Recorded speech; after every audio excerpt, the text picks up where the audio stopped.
प्यारे बच्चों, ये है गाजर। काफ से गाजर। शीन शिमला, शिमला मिर्च। ये है शिमला मिर्च। प्याज बच्चों, ये है प्याज।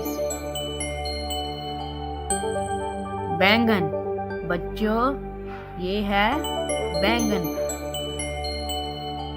बंद गोभी प्यारे बच्चों, ये है बंद गोभी।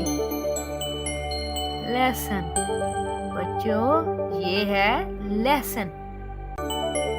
लहसुन। मटर प्यारे बच्चों, ये है मटर।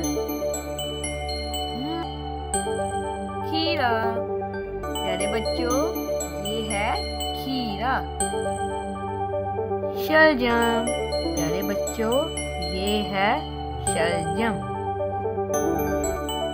आलू प्यारे बच्चों, ये है आलू। तो प्यारे बच्चों, इस चैनल को लाइक करें और सब्सक्राइब करना ना भूलें।